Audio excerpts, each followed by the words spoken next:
So, hi, Mrs. X. How are you doing? Very well. Thank you so much. Great. So, I understand we are doing a demo on feedback conversation, the way we give feedback in coaching. And thank you so much for volunteering for this conversation, Mrs. X. Thank you.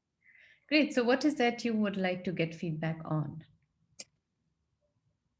So, feedback about uh, so I know a couple of things, but a feedback from you shall reinforce the whole thing. Mm-hmm. So, I haven't been up to it as far as this course and the coaching is concerned. Mm-hmm. So, I just need a feedback about what is it tangible that I can do that will help me, you know, uh, take this journey or take this learning a little better.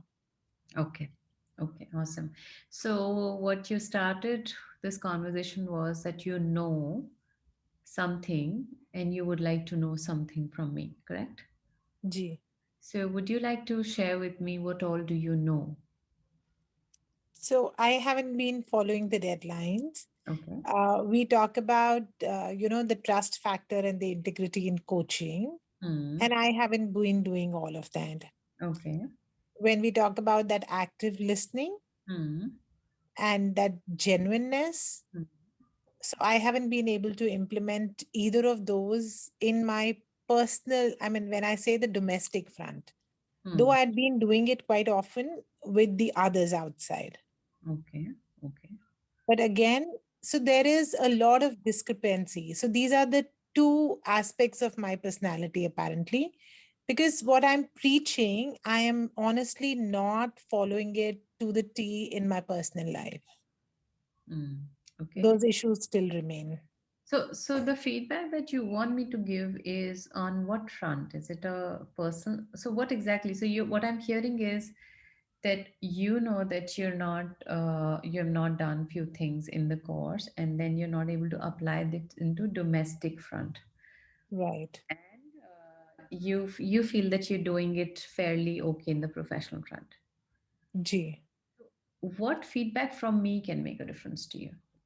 So is it is it okay for people to have these twin, facets to their personality? Or is it like just because I do not follow it, in my personal life, I'll never be able to make it to a good coach later? This could only be, I don't know whether I should be using this eyewash kind of a thing or a tick box, but I feel that it's not as authentic as it's supposed to be. Okay, okay. So, Mrs. X, I have a curious question here. When you say I'm not able to follow this in my personal life, and can I be an authentic coach then? So, my question is, do you want to follow these things in your personal life? Absolutely. You do want to. Very Okay, much. awesome, awesome. Yes, So you want to, but you're finding it difficult, is what I'm hearing, correct? that's right. Okay, and what is making it difficult for you? I think maybe because I have a feeling that the family members, I know them way too much, Hmm. and I presume that I know what is good for them, Okay. knowing fully well that they are not very receptive to what suggestions that I'm giving them. Okay. So you know that number one, you know them very well. That's one. And number two, you like to give suggestions to them, and you also know that they may not welcome those suggestions, is it? That's right. Okay, so then what makes you do it when you know that it's not welcomed? I think that protective instinct, wherein you want the best for your family members, wherein you want to safeguard them and you do not want them to falter. Mm-hmm. So, could Okay, be that. could be that. So do you think that works when they are not receptive to your advice?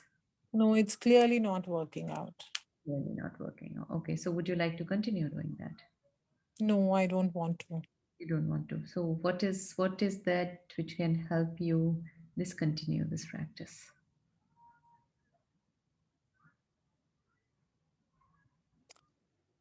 I don't know if that reward and the punishment thing is going to work here. Say more about that.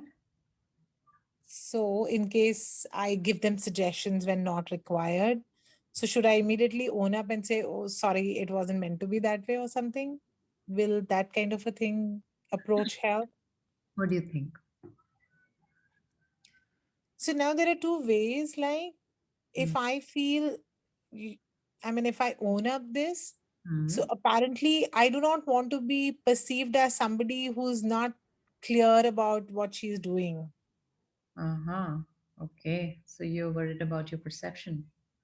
Yeah, because otherwise, if they, as I say, if that credibility I lose, Mhm. as it is, there's a little drift, as it is, the communication is not very strong, as it is, I'm not listening very attentively, as it is, I'm giving them suggestions, unwarranted so called suggestions. So the things are not very hunky dory already. Okay. And now, if I start taking a back step, I do not want them to be dominating the conversation then. And I don't know whether then I'll be able to create a difference. Oh, so I'm hearing two extremes. Number one, you would not like to give advice, but there is a fear that if you don't do that, then there will be,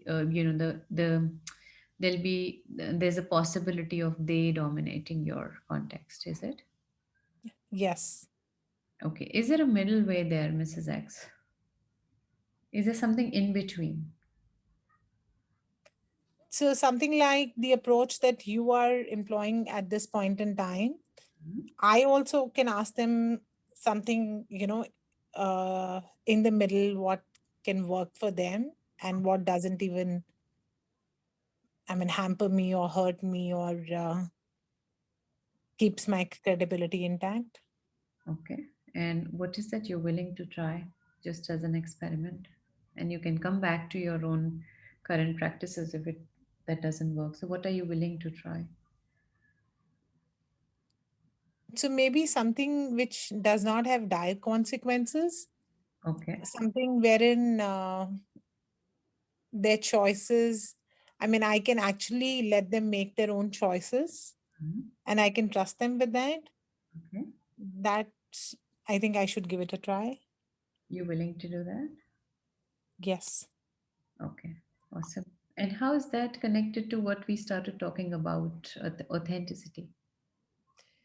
So, my concern is that because I'm not practicing a similar approach at home, Mhm. so sooner than later, it'll start reflecting in the word outside as well. Yeah, you're so right about that. You're so right about that. So when I talk about coaching or when I talk about, so this is like once you have that clarity and you are sorted, then only you have space for, to make or to give suggestions to people. Mm. I mean, if I myself have that mental fog, Mm. so I'm sure that sooner than later I might not be able to give that clarity to people. Mm. And I can't calm myself before the coaching as such because there's so many things that are still undone and there are so many things that need rectification or they need attention. Okay. All right. So we're going back to the conversation around feedback. When we started this conversation, you said you would like to get my feedback about, how you're doing in the journey, and your own assessment is that you don't feel authentic because you're not practicing the same competencies at the domestic level. And then we Right. spoke about, what can you start doing, and you came up with an idea which you would like to go and experiment. Am I missing anything in this summary? No, not at all. Okay, awesome. So Mrs. X, what I have been observing is this similar thing. I feel somewhere not about the authenticity, but my observation is it would be great if there could be a little more focus on the journey. Right. And if I feel that you could be a lot benefited if there is, you're doing things together in the sense, if you're doing your assignments and if you're doing your practice together, you'll start having a little more conviction into this whole process of coaching. Right. And then blending that into personal context become much more easier when you actually experience that for yourself and see the power of, you know, not advising and listening fully and not judging and, letting people be and things like that. Right. I got your point. So I feel that the because this is a experiential journey, a lot changes when you sit and do reflection. A lot changes when you're practicing and you're actually doing those conversations yourself. Understood. I think that makes a lot of sense. It does. Yes. Awesome. So when we came for this conversation about feedback, do you think you got some insights, or is there I something did. to ask me? I did because this is, as you rightfully said, it's an experiential journey. And if I do not reflect on that particular thing on that particular day, so there's so much that I will already lose and miss. Hmm. So I need to know that thing very clearly because now, if I'm doing it at a later date, I only have a fractional information. So my reflection is based on the fractional information, and that is why apparently I'm not being able to uh, you know make the right changes or follow the right approach. So if I do it on I mean with everybody around, so apparently their experiences will make it reinforce and cement it further, so maybe I'll be able to follow it better. Hmm. I feel you can be really benefited if you're doing things together because the process is such that if you're applying it then and there, then there'll be automatic changes and you do not need to really struggle about some of the things. Well, naturally, few things happen for us. Understood. Awesome. So, is this a good time to pause this conversation, Mrs. X? Absolutely. Thank you so much. Thanks a lot. Great. Thank you so much for volunteering for this conversation. Yeah, sure. Thank you.